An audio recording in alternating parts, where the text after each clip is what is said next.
on God's love for humanity, which he said transcends Christianity. Most Reverend Fagbayi highlighted some lessons embedded in the birth of Jesus Christ to include love, humility, and truthfulness, among others. Everybody needs salvation. So the core message is about salvation given to man through the birth of Christ by the grace of God. Worshippers who spoke with Kwara TV identified that the birth of Christ has brought hope for the hopeless. Jésù kọ́kọ́ wá sáyé náà ní àwọ̀ àwọn ènìyàn láti wá ṣe olùlàjà láàrin àtọlọ́run ẹlẹ́dàá wa. That we just learn to share it, give life, give light. The service featured choir ministration and congregational song.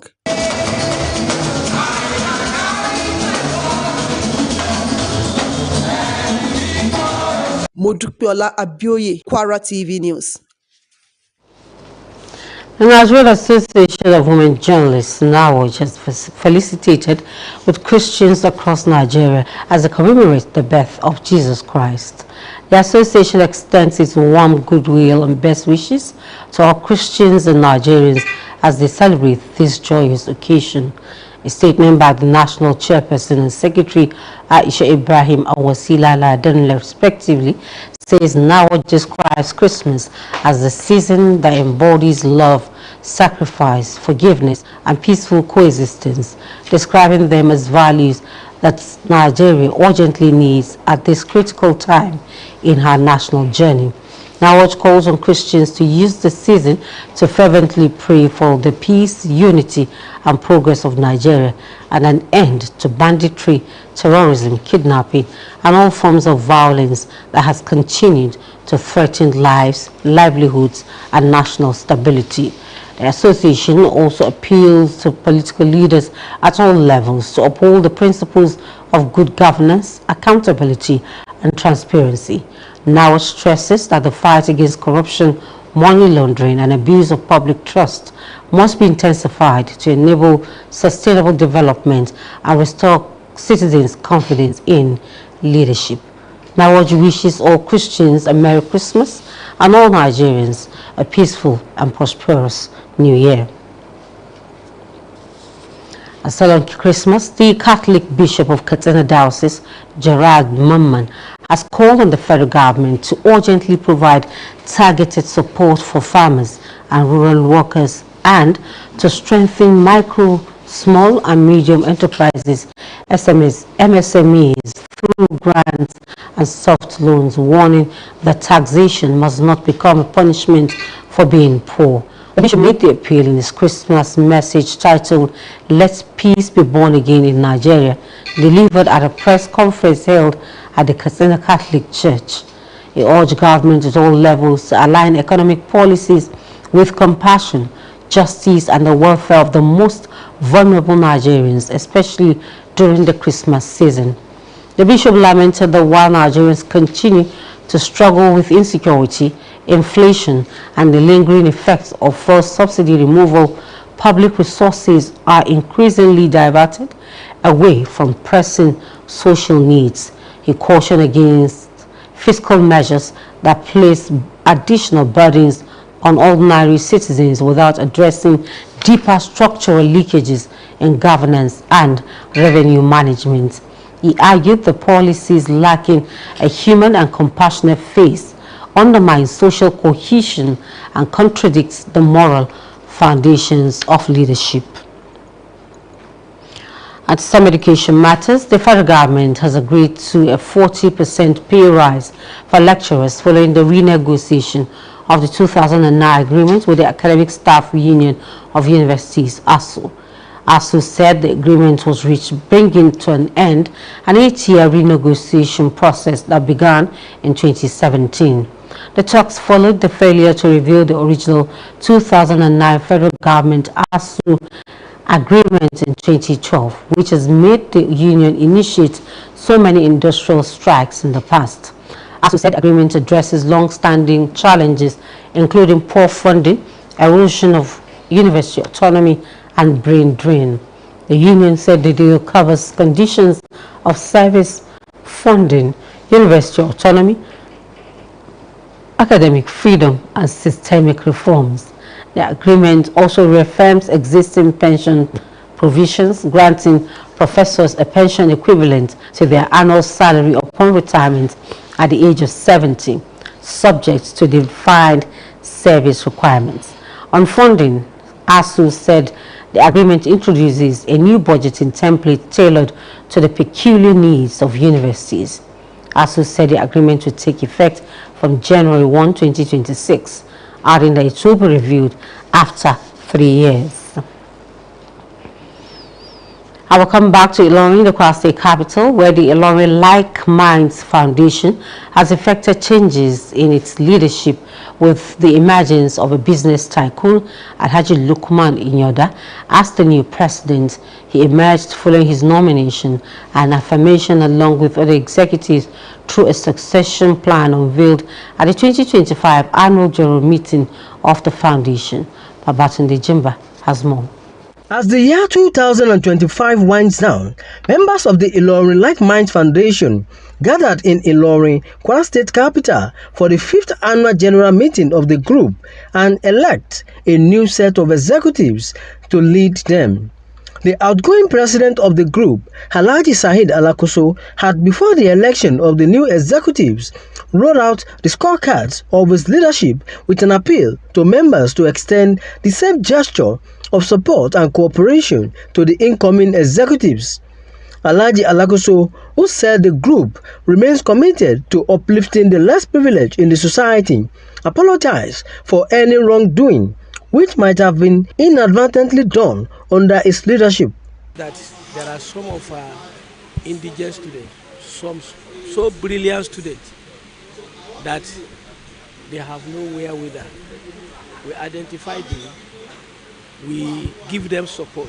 The chairman, Board of Trustees, Dr. Yusuf Lawal, who was represented by his secretary, Alhaji Ibrahim Gold, had in his remarks praised the outgoing executive for laying a solid foundation and impacting on the lives of the downtrodden masses in the community. Outgoing executive under the leadership of Alhaji Saheed Alakoso for well done activities. I wish us a peaceful meeting and a successful transition. After the election, the new executives, led by Alhaji Lukman Hatada, were duly inaugurated to continue the good work earlier started by their predecessor, following a succession plan agreed by all members.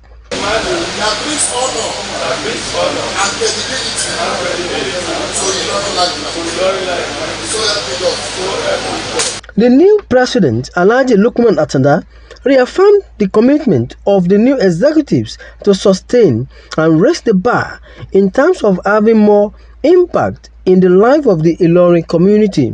I want to believe, with the support of the members and support of Almighty Allah, I'm sure we're going to attain a greater height in this organization.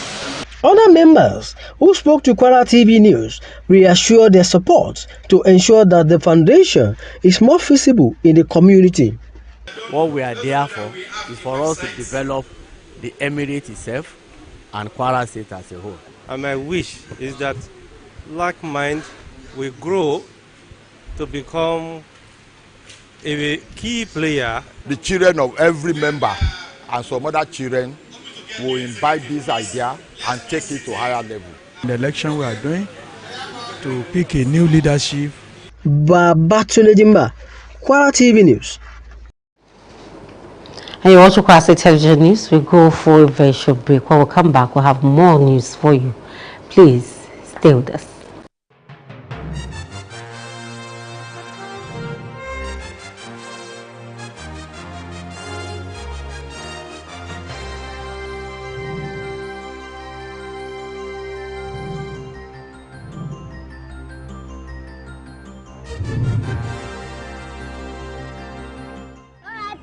No put your ears, make we talk. Shout my teeth fresh now, but you know, I beg no be so. Ever heard of Colgate, the #1 oral care brand in the world? For zero cavities and long-lasting fresh breath. Mom, you get time to brush.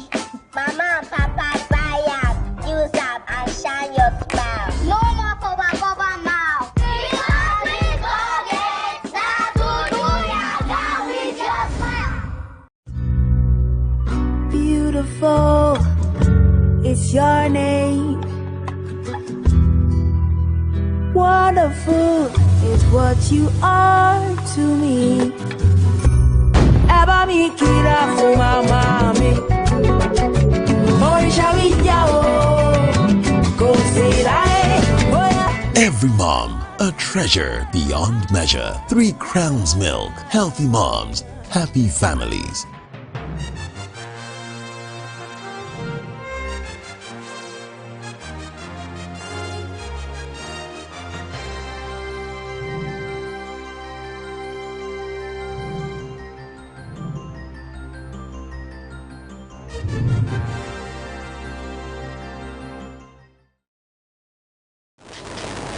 Welcome back.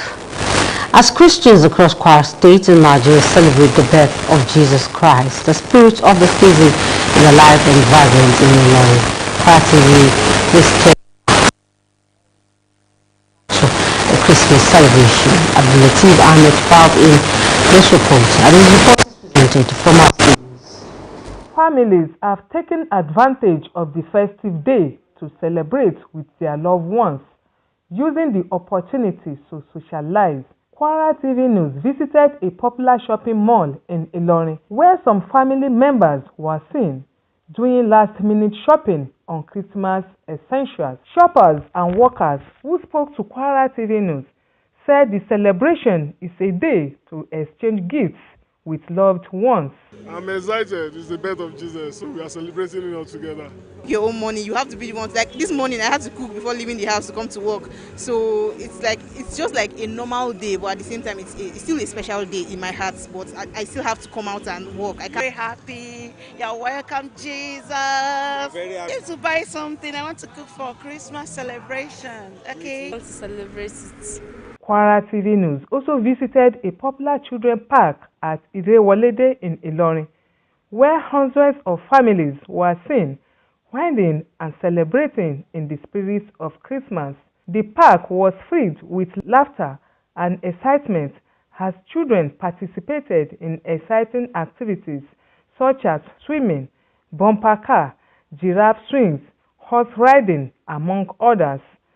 Some of the children and the parents who spoke to Kwara TV News expressed their joy and excitement to celebrate Christmas. Thankful, we are grateful. That's why we are here to have some fun. Let's be happy. Let's just live this life. I need to go in that building to play some games. I'm driving a car. I'm very happy. I'm here to have fun. I'm driving. The manager of the park, Oluwatoyin Popola, said that the park is filled with not only Christians but also Muslims who came to celebrate Christmas and holidays. Celebration of birth. That's why we have a lot of Christians, even not Christian, Muslims are here celebrating holidays with us and also celebrating the birth of Jesus Christ. The Ilorin Emirate Descendant Progressive Union, IEDPU, holds its 60th anniversary in grand style with commissioning and induction of another 25 indigenous and residents into the Ilorin Emirate Hall of Fame. The event, which took place at the IEDPU National Secretariat at the Reality, attracted the presence of who is who of the Ilorin Emirate, friends of the community, and well-wishers across the globe. Babatunde Jimba completes the story.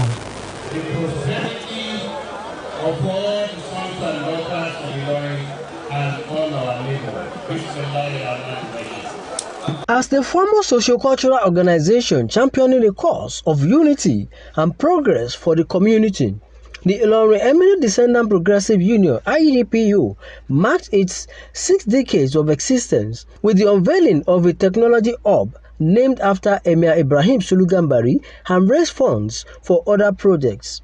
In his goodwill message before commissioning the project, Kwara State Governor Abdulrahman Abdulrazak, who was represented by a senior advisor and councillor, Alhaji Saadu Salah, disclosed that the city of Ilorin ranked among the best in a recent survey due to ongoing infrastructural upgrade and social amenities being remodeled by his administration. He congratulated the IEDPU for the completion of Dr. Ibrahim Sulu Gambari Complex, a technology-driven facility which he said aligns with the vision of his administration. Before and now, we have completed 45 roads across Kwara State, totaling 77.39 kilometers, while 11 others are ongoing.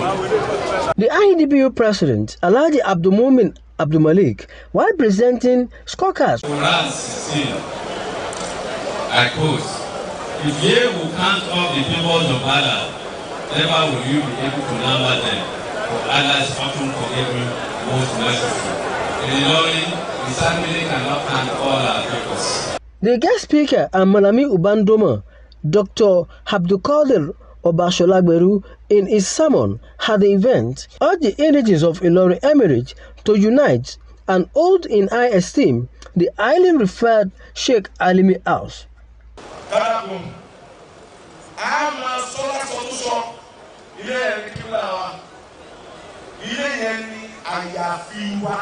The 60th anniversary at before the conference featured the induction of 25 notable personalities of Ilorin Emirate extractions into the IEDPU Hall of Fame. Those inducted include the current Emir of Ilorin, Dr. Ibrahim Sulu Gambari, the late 8th Emir of Ilorin, Alhaji Shoaib Bawa, late Justice Mustafa Akabi, late Yahya Madawaki, late Sheikh Aliu Yahya Tajuddin, late Sheikh Idir Akpaokagi, and late Sheikh Yusuf Agbaji. Babatunde Jimba, Kwara TV News.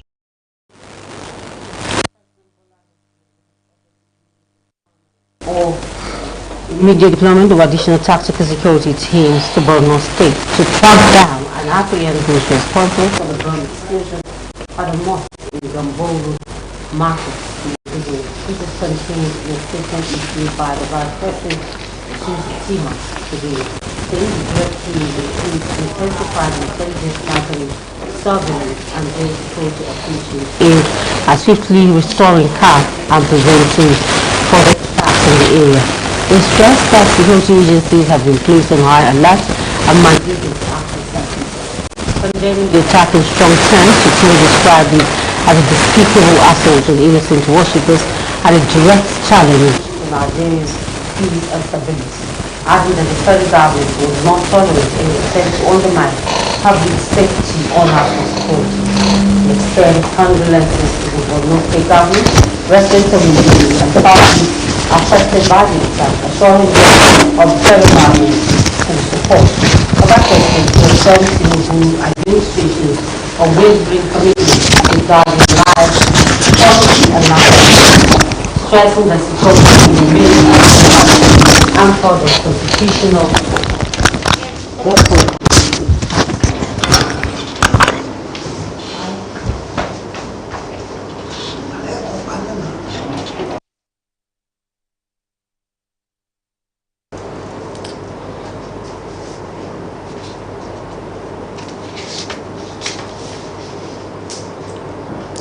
And the Northern State Governors Forum, NSGF, has strongly condemned the suicide attack at the Gamboru Markets Mosque in Maiduguri, Borno State, describing it as a barbaric, dastardly and cowardly act aimed at instilling fear and undermining peace. In a statement issued today, Chairman of the Forum and Governor of Gombe State, Muhammad Inuoyaya, expressed profound sorrow over the incident and extended his heartfelt condolences to the government and people of Borno State, as well as families of the victims and those injured in the attack. It described the targeting of a place of worship as a grave violation of human conscience and religious sanctity, stressing that such acts will reinforce the resolve of the region to stand united against terrorism and violent extremism. Governor Yaya also urged security agencies and government officials in Borno State not to despair or yield to intimidation, noting that terrorism thrives on fear and division. They further call for enhanced security measures, particularly around places of worship and public spaces, especially during festive periods when large gatherings are common. They assure the people of Borno State of the solidarity and full support of the northern governors as security agencies intensify efforts to prevent further attacks.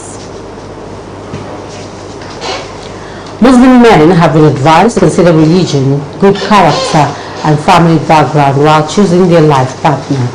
The Grand Muqaddam of Ilorin, Sheikh Suleiman Nambodno, gave the admonition at the Walimatul Quran at Akidul Nikah between Rilwan Idris and his heartthrob, Hamida Abdelkader Mimasa, daughter of Mrs. Khadija Abubakar of the Herald newspapers. Fatima Muhammad was there for Kwara TV News and reports that the event held at Mimasa compound Ojagboro in Ilorin, the Kwara State capital, was attended by family, friends, media practitioners and other dignitaries. High reports. It was a gathering of media practitioners, politicians, family members and various personalities at the Walimat Quran and Akidu Nikah between Rilwan Idris and his heartthrob, Amida Abdulkadri Meimosa, daughter of Mrs. Khadija Abubakar of the Herald newspaper, joining the new couple together as husband and wife, known as Nikah in Islam. The Imam Ajia Ustaz Muhammad Bello prayed for their blissful married life. In his sermon, the Grand Muqaddam of Ilorin, Sheikh Suleiman Abubakar Damborno, admonished men, particularly Muslims, not to look at the beauty alone, but should consider religion, good character, and family background while choosing their life partner. Bíntà àsọ́láti. Ilé tó nípìlẹ̀ ni ọ lọ. Gbogbo àwọn tẹ́rí tí wọ́n jókòó ilé wọn ló nípìlẹ̀. Ni wọ́n ti lọ́ọ́ mú àwọn ìyá wọn wá. Speaking with Kwara TV News, the mother of the bride, Mrs. Khadija Abubakar, and the couple said their joy knew no bounds for making the day a reality. Not allow third party. They should try to understand themselves. They should tolerate themselves and be prayerful. I'm happy, I'm excited, and I'm elated. I'm very glad that this is happening today. It's special to me actually, but there are a lot of speciality in her, and among them is being religious. She's a very religious girl. She comes from a good family background. Some guests at the event advised the couple not to allow third-party interference in their marriage, adding that they should be patient with each other, as marriage is not a bed of roses. This is that whatever steps we are going to take within the institution of marriage should align with what Allah subhanahu wa ta'ala has said. Marriage needs a lot of patience, communication, and supporting each other aspirations and goals. Patience, tolerance, deep love is what they should engage themselves with. To let them love each other, always be playful with one another, and especially make sure you share gifts with your wife and husband. It will increase love within yourself. The event featured Walimat Quran by the bride and presentation of marriage certificates to the couple.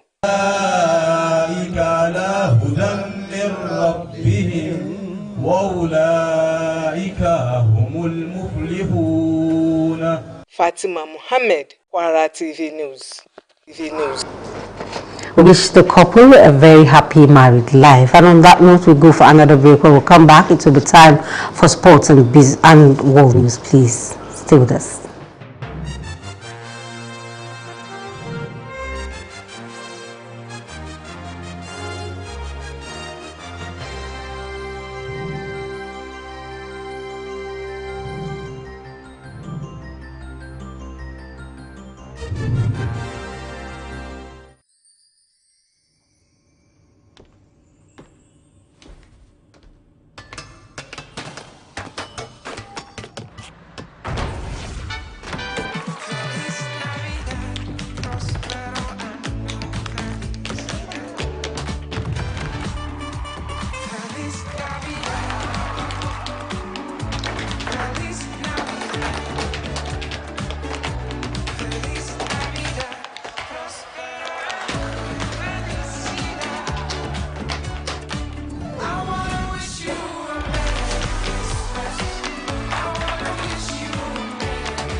every move you make this festive season radiate with joy. Glow Unlimited.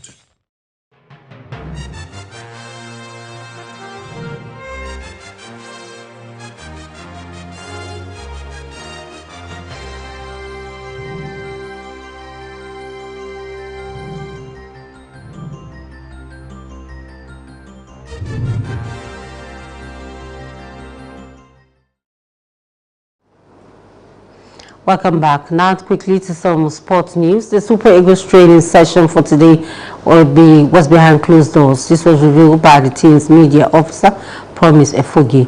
Efogi said the head coach, Eric Chile, wanted to keep the training session closed to help him prepare for Saturday's clash with Tunisia.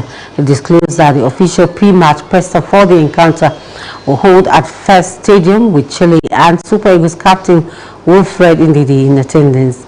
Said that the official training session, which will take place inside the Sedian complex, will see the first 15 minutes open to the press. The Super Eagles also hope to make it 2 wins from the 2 matches when they take on Tunisia on Saturday.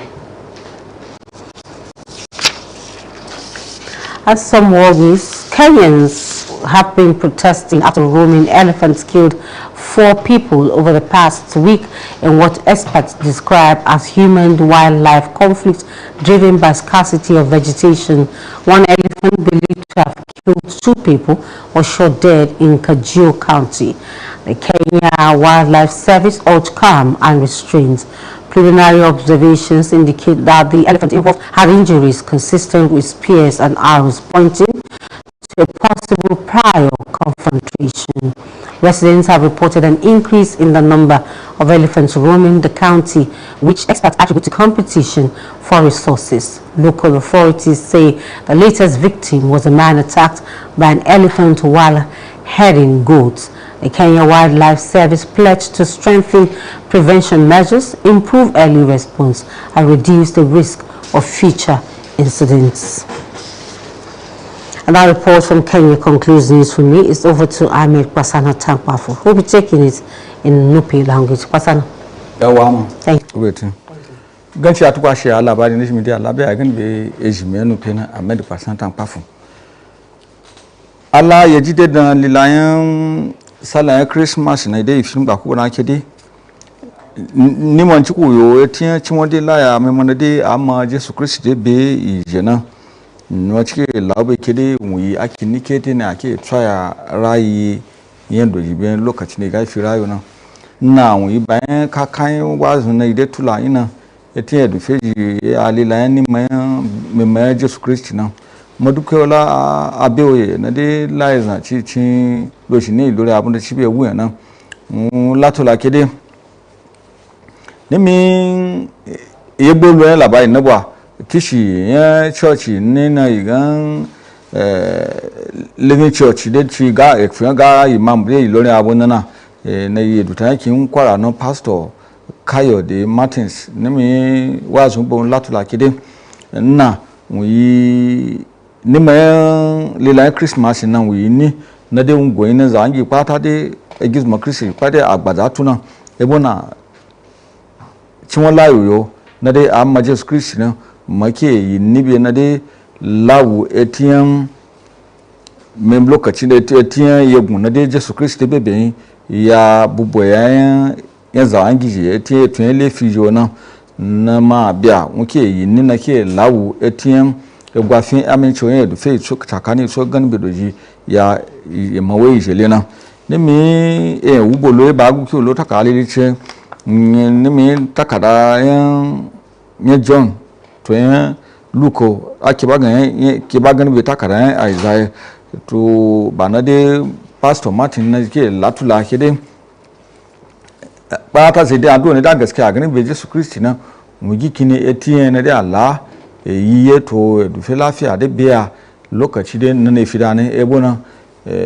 na ji pataki kan ngai ga fo re milato e pa fo na Jesus Christ de bebe ina ni me church na de ke ga St John cathedral bina na tishi ma church mu cha ngai ga Reverend Thomas ade fagbayo latula lode ba sashi na yide be egizmo Christi ya chile ya emlatu foro na mbebe na ke cincin egwa fiki ba edufe lafiya to gaskiya ganin be etu soko na har ke ba ganin be indoci na nimi church na yiwa ini de beji na mga gan kikin shi enu ko yito ado aba de dan ya edufe lafiya yen kinyo na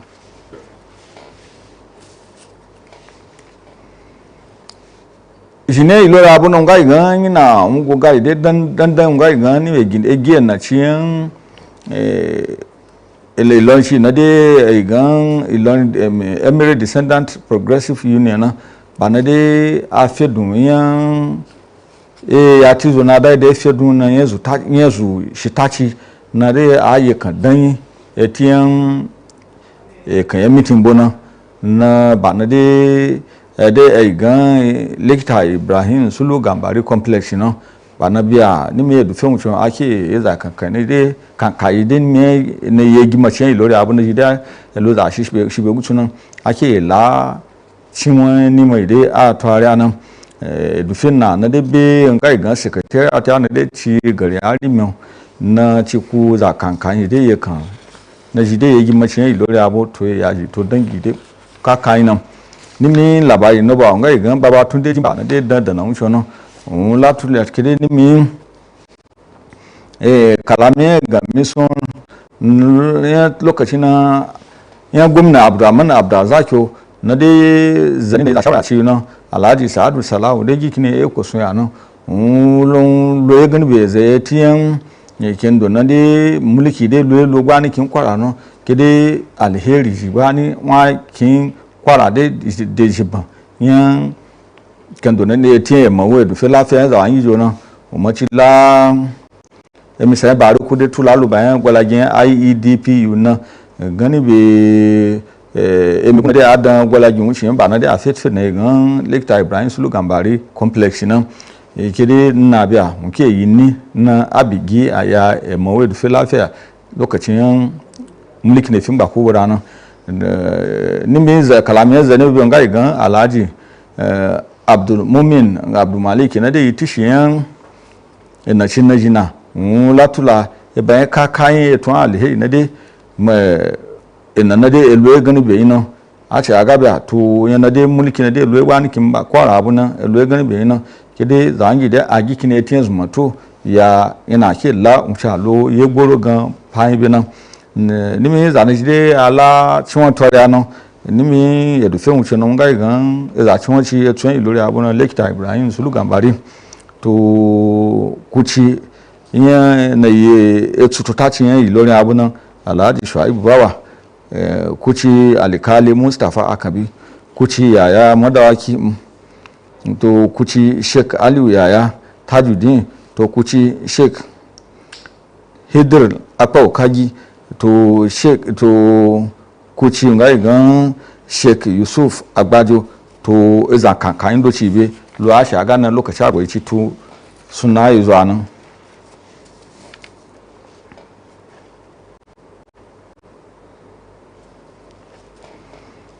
sallallahu Christmas de oyini na tokin iloji ni ilori abu na tonkongwa yikwata ku ki abu na de ATM mai Jesus Kristo na alegan na magama lokacin na ga dabe yin lokacin na da ajun be etin rayuwa ladan e mawen du fen lafiya za angijo na kwankwan dondo elu e jen za angije afelo ama fe jina gi labari na de gola gi labari na de la esa de lo dan ban sashi na de ke na igan Diamond Park na to shobu sashi na ni me jini ni babu na alawo ke de ezan da goro etin lilan sala Christmas no yene lo bo rona wibe ke location do na mai be fitina do anan Abdulatif Ahmed na lazan chilo da na jina wo jibe won ke de nyimi egiji danyan za angi ga sai za ne de tia etian elo ejon ya lilayan ni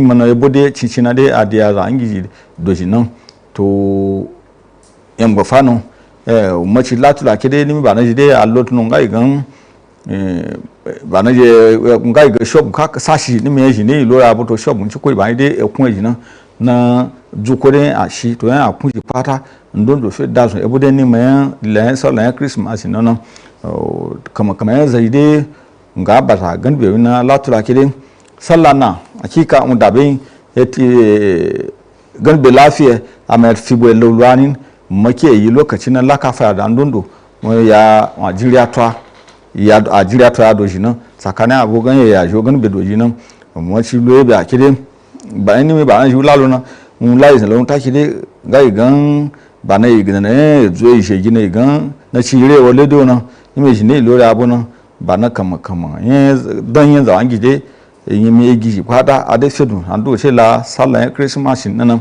na ce a gaba mun latula kide to ji kakai na je a ji shiru shi boya kai giji nan gan mu legi ye gan ba ta gide giwa gide fi shirye jon shiyo etiyan ni mayan lilayan sallah no amma zan do shi na ni me giwa gidi so ni de barana ala yin ba fati tula kide aje bu sukuna na dabitiya nan amma je boya yamman shaji gani be kendo na umbe be etiyan lafiya nan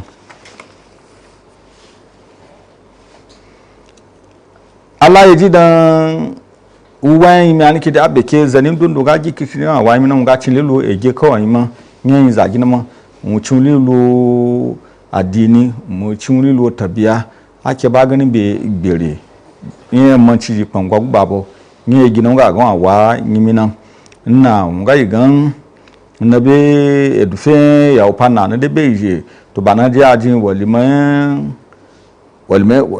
alquran na ake ba ganin be ya ope sakani de irilwan idrisi na waji awin abdul qadir mai masana na de yagin zagiyan etuloche mi takada iradi ne gan takada iradi gan kadija abubakar de eshini ilori abuna fatima muhammad na de lo dan yawo edufe yawo paji mucho na wuji be wuan ikede edufe yo na de ku rangi de dan ye kana nga ya machi ye gini meji to zando to bandon to kongwando no etieni ma edufe yawo pana to woliman na de baba na akwa ya doji na ni mi de egami sunga igan egami sunne de tula daga mi sun baba na nga igan bana man na chuko na de kwa pa wana ai man nga igan dalima ima ajia ustaz Muhammad Bello mbadwa dan ya ba yawo gani be yawo to albarka kide so kuran dan edufe no ci ma wa gani be dan ke lo gani be nga igan tishi mun ci ko ne lori abuna mukadam Sheikh Suleiman Abubakar dambaronu banade nwa gani be e ba ibrando ga gon awa mi ne kire mu gikini mu ga ci lelo egeyen zaji ko ina mu ci ucin lelo adini mu ci lelo ga tabiya wangi to gere banade on ga febe na mu ci nga lawu na etien wangi bo yen zaji na gikini zaji ba be mi na kama yen zani de barana Allah mu fatula na de sokwa ko ake bana sashe da nduci ma aya shara kede aga kara lugwa la tacha ga sana mu a gikini etiyan mina de foro bebe na ya edufe ba be mi lafiya na mo yi jeliya e ba lokacin gogodam da alabiya na dono kina da ba na gba gani be ejime ya gi na ngba ga Suleiman ce da na kinu ṣe Ahmed ko ṣe láti àtàrọ ìròyìn fún ti tasala ini ẹ máa bá wa ká lọ ayẹyẹ pọ̀pọ̀ ṣinṣin ọdún kérésì ni wọ́n ti ṣe àpèjúwe gẹ́gẹ́ bí àkókò láti ṣe ìrántí ìbí Jésù Kristi àti pè fún ìṣàyẹ̀wò ìgbé ayé ẹni sọ́nà tó tọ́. Èyí ló jẹ́ àkòrí wàásù tòní lórí ayẹyẹ ìbí Jésù Kristi ọ̀hún.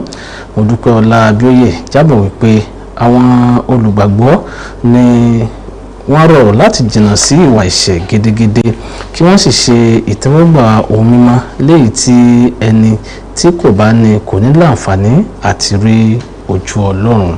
Nígbà tó ń sọ̀rọ̀ lákòókò ìjọsìn nílé ìjọsìn Living Faith tó kalẹ̀ sí Ga Imam nílùú Ìlọrin, oníwàásù kan tó fi ìlú Ìlọrin ṣe ibùjókòó Pastor Káyọ̀dé Martins sọ̀rọ̀ wàásù rẹ̀ tó dádé lórí ìràpadà ayẹyẹ ọdún kérésì. Oníwàásù Martins sọ dímọ̀ wípé ọdún kérésì ló jẹ́ ohun tó tọ́ láti ṣayẹyẹ rẹ̀ gẹ́gẹ́ bí ìbí Jésù Kristi tó ṣàfihàn ẹ̀bùn ìgbàlà rẹ̀ sí ọmọ aráyé àti pàápàá ìfẹ́ Ọlọ́run láti mú ọkàn ẹ̀dámọ̀nìyàn padà sí ọ̀dọ̀ Ọlọ́run ọ̀gá ògo. Nínú ọ̀rọ̀ rẹ̀ tí wọ́n pè ní títú àṣírí àgbàyanu ìràpadà láti inú ìwé John, Luke àti Isaiah, oníwàásù Martin sọ di mímọ̀ wípé onígbàgbọ́ ló gbọdọ̀ ní ìríran ìpèsè ìràpadà àti pàápàá ní àgbọ́yé ẹ̀kọ́ tó sodo sínú ayẹyẹ ìbí Jésù. Bákan náà ní ilé ìjọsìn St. John Cathedral, Reverend Thomas Adefagbayi ṣe ìrántí ìfẹ́ Ọlọ́run tó ní fún ọmọ ènìyàn èyí tó ní ó tayọ Kristẹni nìkan. Ẹni ọ̀wọ̀ Fagbayi léde àwọn ẹ̀kọ́ tó sodo sínú ìbí Jésù èyí tó ṣe ìkósínú ìfẹ́, ìjẹ́ ọmọlúàbí, pàápàá olótìtọ́ àti bẹ́ẹ̀ bẹ́ẹ̀ lọ. Lára àwọn olùjọ́sìn tí wọ́n bá ẹ̀kọ́ ìròyìn ilé iṣẹ́ yìí sọ̀rọ̀ sọ wípé ìbí Jésù ló ti mú ìrètí wà fún aláìnírètí. Ìsìn ọ̀hún ló ṣe kó sínú orin ẹ̀mí àti orin gbogbo ìjọ eléyìí tó ń pè fún ìṣọ̀kan. Àjọ akọ̀ròyìn lóbìnrin lórílẹ̀‐èdè yìí ìyẹn NAWOJ ti dunnú pẹ̀lú àwọn Kristẹni jákèjádò orílẹ̀‐èdè Nàìjíríà gẹ́gẹ́ bí wọ́n ṣe sàmì ọjọ́ ìbí Jésù Kristi. Àjọ ọ̀hún nawọ́ ìkíni rẹ̀ dé ọ̀dọ̀ gbogbo ọmọlẹ́yìn Kristi pẹ̀lú àwọn ọmọ orílẹ̀‐èdè Nàìjíríà yìí gẹ́gẹ́ bí olúkúlùkù ṣe ń dunnú lọ́tún lósì. Àtẹ̀jáde látọ̀dọ̀ alága pẹ̀lú akọ̀wé ẹgbẹ́ náà Aisha Ibrahim àti Wazila Lazam tọ́ka sí wípé ọdún kérésì jẹ́ ọdún tí ó mú ìfẹ́ dání tí ó sì tún tọ́ka sí ìrúbọ, ìforíjìn àti gbígbépọ̀ lálàáfíà láàrin ara ẹni, léyìí tí wọ́n tọ́ka sí gẹ́gẹ́ bí èròjà tí orílẹ̀-èdè nílò lọ́wọ́lọ́wọ́ nínú àkókò yìí nínú ìrìn àjò rẹ̀. Làwọn ọ̀jọ́ wá ké sí àwọn Kristẹni láti lo àsìkò ọdún yìí láti ṣe àdúrà lórí ìfọ̀kànbalẹ̀ orílẹ̀-èdè, jíjẹ́ ìṣọ̀kan àti ìlọsíwájú orílẹ̀-èdè. Bákan náà gbígbésẹ̀ lórí ìfòpin sí ìwà àkọlù eléyìí tó ń wáyé, ìgbébọnjani, ìjínigbé pẹ̀lú àwọn ìwà aláàbí mìíràn tó farapẹ́ eléyìí tó ń dúnkòkò lájà mọ́ ìṣẹ̀mí ayé ọmọ orílẹ̀-èdè Nàìjíríà. Ẹgbẹ́ ọ̀hún tó wá rawọ́ ẹ̀bẹ̀ sí àwọn aṣáájú olóṣèlú ní gbogbo ìpele láti ṣe àgbérò ìjọba ire tòun ti kí wọ́n gùn lé gbangba làṣáta, bẹ́ẹ̀ kí wọ́n sì dojú ìjà kọ àwọn ìwà burúkú bí ìwà jẹgúdújẹrá, ìgbówó ìlú gba okòbò mìíràn lọ àtàwọn ìwà mìíràn tó kù díẹ̀ káàtó eléyìí tó máa ń wáyé ní àwọn ọ́fíìsì ìjọba lásìkò ìdarí ìlú. Ẹgbẹ́ Ìlọrin Like-Mind Foundation ti ṣe àyípadà àwọn aṣáájú nínú ẹgbẹ́ náà níbi tí gbajúgbajà oníṣòwò ní Alhaji Lukman Ìyàndá ti jẹyọ gẹ́gẹ́ bí ààrẹ tuntun ẹgbẹ́ náà. Ìjẹyọ sórí ipò náà wáyé látẹ̀lé àti ṣíṣe àfimúlẹ̀ rẹ̀ láàrin àwọn olóyè yòókù èyí tó wáyé níbi ìpàdé ọlọ́dọọdún àjọ náà tọdún 2025. Bí ọdún 2025 ṣe ń kógbá wọlé, àwọn ọmọ ẹgbẹ́ Ìlọrin Like-Mind Foundation kóra wọn jọ nílùú Ìlọrin tí í ṣe olú-ìlú ìpínlẹ̀ Kwara fún ìpàdé ọlọ́dọọdún ẹgbẹ́ náà tí wọ́n sì yan àwọn adarí tuntun ẹgbẹ́ tí yóò máa tukọ̀ ẹgbẹ́ lọ láti àsìkò yìí. Ààrẹ tó ń kógbá wọlé nínú ẹgbẹ́ náà Alhaji Saheed Alakoso ti ṣáájú pẹ̀kẹ́lu àwọn àṣeyọrí tó ti wáyé nínú ẹgbẹ́ náà lásìkò ìṣàkóso rẹ̀, léyìí tí ó wá rọ àwọn tó ń bọ̀ láti pakún àti rìn nílànà ìlọsíwájú tó ti wà nílẹ̀ tẹ́lẹ̀. Alhaji Alakoso tí ó tọ́ka sí wípé ẹgbẹ́ náà sì nífarajìn láti máa ṣe àgbéga fáwọn tó kù díẹ̀ káàtó fún láwùjọ. Ó wá rawọ́ ẹ̀bẹ̀ lórí wípé tí ó bá ní àwọn àìṣedéédé kan tó wáyé lásìkò tí òun darí ẹgbẹ́ náà kí wọ́n ṣe àmójúkúrò ní orí rẹ̀. Nínú ọ̀rọ̀ alága ìgbìmọ̀ amúṣẹ́ṣe ẹgbẹ́ náà Dr. Yusuf Lawal, ẹni tí akọ̀wé rẹ̀ sojú fún Alhaji Ibrahim Gold, nínú ọ̀rọ̀ tirẹ̀ kan sára sí àwọn olóyè tí wọ́n ń kógbá wọlé, pàápàá jùlọ fífi ìpìlẹ̀ rere lélẹ̀ tí ó sì lápa nínú ìgbésí ayé àwọn kòlàkòsábì láàrin àwùjọ. Lẹ́yìn tí ètò ìdìbò parí tán, àwọn olóyè tuntun náà, ẹni tí Alhaji Lukman Atanda ni wọ́n ti ṣe àfilọ́lẹ̀ láti tẹ̀síwájú lórí iṣẹ́ rere tó ti wà nílẹ̀ eléyìí tí àwọn tí ó gbaṣẹ́ kí wọ́n gùn lé. Ààrẹ tuntun ẹgbẹ́ ọ̀hún Alhaji Lukman fi ìlàkàkà àwọn olóyè tuntun náà múlẹ̀ láti rí i pé àwọn kò ní káàárẹ̀ ọkàn bó ti ṣe yẹ kó mọ nípasẹ̀ àti máa lápa nínú ìgbésí ayé àwọn kòlàkòságbé láwùjọ. Ẹgbẹ́ ọmọ bíbí Ìlọrin Emirate IDPU ṣe àjọ̀dún 60 ọdún rẹ̀ lọ́nà àrà pẹ̀lú sísí gbàngàn ńlá rẹ̀ tí wọ́n forúkọ rẹ̀ sọ Dr. Ibrahim Sulugambari, pẹ̀lú gbígbà wọlé ọmọ bíbí àti olùgbé Emirate 25 sí gbàngàn ọ̀hún. Ayẹyẹ ọ̀hún tí ó wáyé ní secretariat ti IDPU ní agbègbè Gèrè Alimi, níbi tí àwọn ọmọ bíbí Ìlọrin Emirate tó lókọ lókè, àwọn ọ̀rẹ́ pẹ̀lú àwọn afẹ́nifẹ́re bá wọn péjú pèsè sí jákèjádò àgbáyé. Akọ̀ròyìn wa Babátúndé Jimba jábọ̀ wípé gẹ́gẹ́ bí ẹgbẹ́ tó ń léwájú nínú gbígbé àṣà àti ìṣe Emirate ga tí ó sì ń papọ̀ ìṣọ̀kan àti ìlọsíwájú àwùjọ rẹ̀, pàápàá jùlọ ti Ìlọrin Emirate Ìlọrin IDPU sàmì 60 ọdún náà, eléyìí tí ó ṣe pẹ̀lú ìṣàfilọ́lẹ̀ sísí gbọ̀ngàn ìgbàlódé ìmọ̀ ẹ̀rọ tí wọ́n fi sorúkọ Emir ìlú Ìlọrin Ibrahim Sulugambari àti ìkówójọ fún àwọn àkànṣe iṣẹ́ mìíràn. Nínú ọ̀rọ̀ ìwúrí rẹ̀ sísí àkànṣe iṣẹ́ náà ni gómìnà ìpínlẹ̀ Kwara Malam Abdulrahman Abdulrazak, ẹni tí olùbádámọ̀ràn àgbà àti ìgbaniníyànjú sojú fún Alhaji Sadu Salam sọ díwọ̀n wípé lákòókò yìí ìlú Ìlọrin ló ti wà níwájú tó sì wà lókè téńté ayọ̀ àwọn akẹgbẹ́ rẹ̀, pàápàá jùlọ nípasẹ̀ ṣíṣe àgbékalẹ̀ ohun èlò amáyédẹrùn èyí tí ìṣèjọba tó wà lóde báyìí pàápàá gùnlé.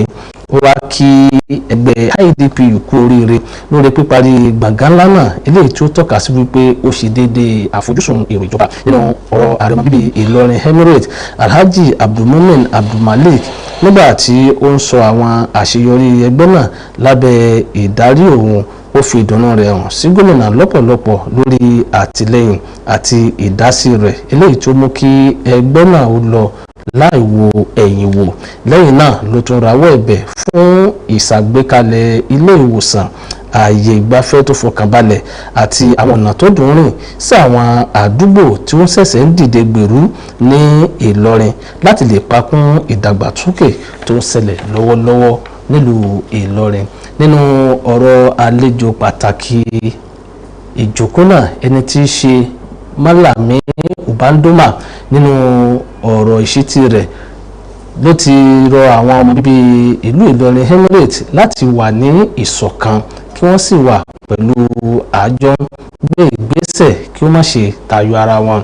Ayẹyẹ 60 ọdún ti ṣáájú ṣe ìgbàwọlé orúkọ àwọn ìkàn 25 tó jẹ́ gbajúgbajà bíbí Ìlọrin Emirate sí IDPU Hall of Fame. Àwọn tí wọ́n ṣe ìgbàwọlé orúkọ wọn ọ̀hún tí ó jẹ́ málegbàgbé nílọrin Emirate ni Dr. Ibrahim Sulugambari àti Emir ẹlẹ́ẹ̀kẹjọ ìlú Ìlọrin.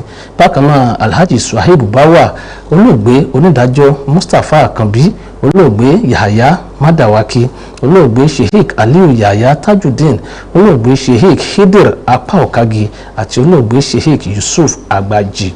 Àwọn yòókù ni ọ̀jọ̀gbọ́n Agboola Gambari, ọ̀jọ̀gbọ́n Shuaib Abdulrahim, olóògbé Alhaji Abubakar La, olóògbé Alhaji Agboola Adiojima, olóògbé Asiaru Abẹ̀bí Akọsílẹ̀ àti Alhaji Shehu Usman Mustapha àti àwọn mìíràn.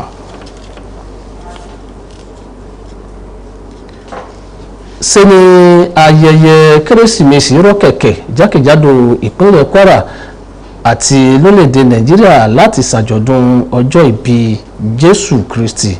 Ṣe ni ìlú Ìlọrin kò gbẹ́yìn nípasẹ̀ ṣíṣe àjọ̀dún ọ̀hún.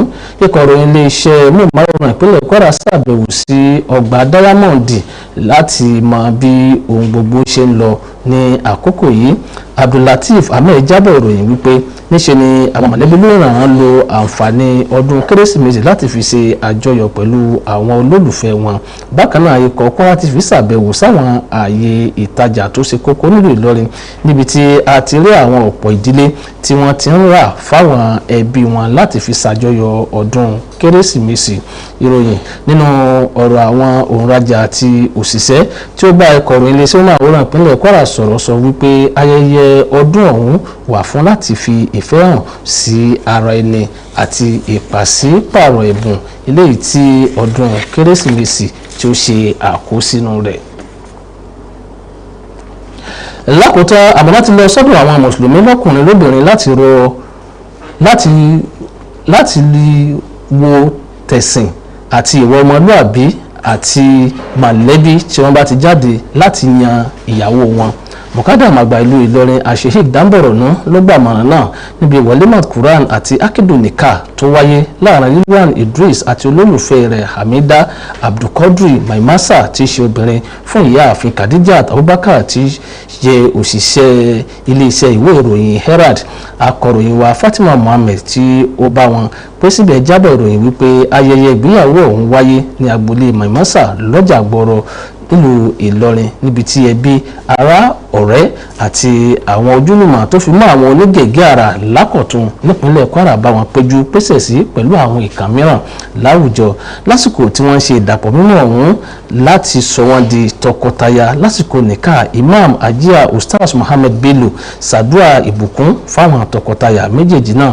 Nínú wàásù tirẹ̀ Mọ̀kádàm àgbà ìlú Ìlọrin Sheikh Sulaiman Damboronu rọ àwọn ọkùnrin pàápàá àwọn tó jẹ́ mùsùlùmí láti má ṣe wo ti ẹwà nìkan ṣùgbọ́n kí wọ́n wo ti tẹ̀sìn ìwà jíjẹ́ ọmọlúàbí àti ẹbí tóbìnrin ti jáde gẹ́gẹ́ bí àbùdá kí wọ́n tó yan ìyàwó wọn. Nínú ọ̀rọ̀ rẹ̀ pẹ̀lú ikọ̀ ìròyìn wa èyí tí ó jẹ́ ìyá fún ìyàwó àti àwọn tó tún jẹ́ tọkọtaya ọ̀hún kò ṣàìtọ́ka sí bí inú wọn ṣe dùn tó bí Ọlọ́run ṣe mú ọjọ́ náà wá sí ìmúṣẹ. Àwọn tó bá wọn akọ̀ròyìn wa sọ̀rọ̀ wọn kò ṣàgbà wọn níyànjú láti má ṣe fàyè sílẹ̀ fún ẹnìkẹta nínú ìgbésí ayé ìyàwó wọn. Ìròyìn ọ̀hún kò ní jù báyìí lọ fún ìsàsálò ní Sulaiman Amuda ní orúkọ tèmi Fatima Mohammed. Fatima Thank you very much, Sulaiman Amuda and Ahmed Pasana. Thankful for the news in languages. And this is how we wrap up the news for tonight. Thank you very much for being a part of it. Once again, I hope you had a very lovely Christmas. Enjoy the rest of your holiday. Good night.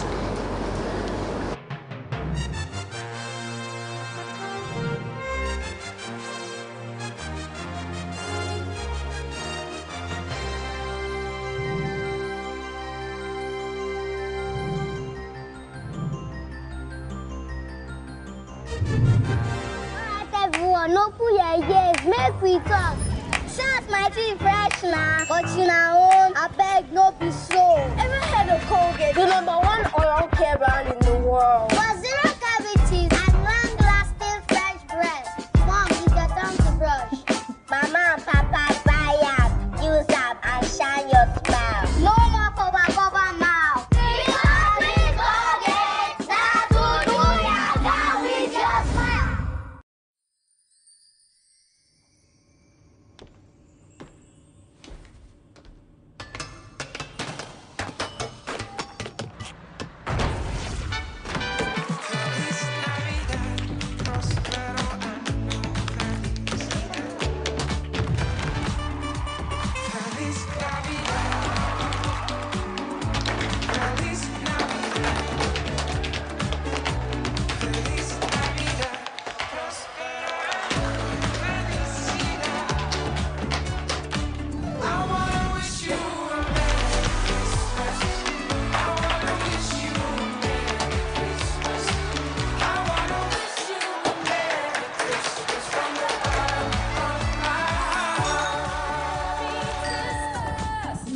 Christmas. May every move you make this festive season radiate with joy. Glow Unlimited.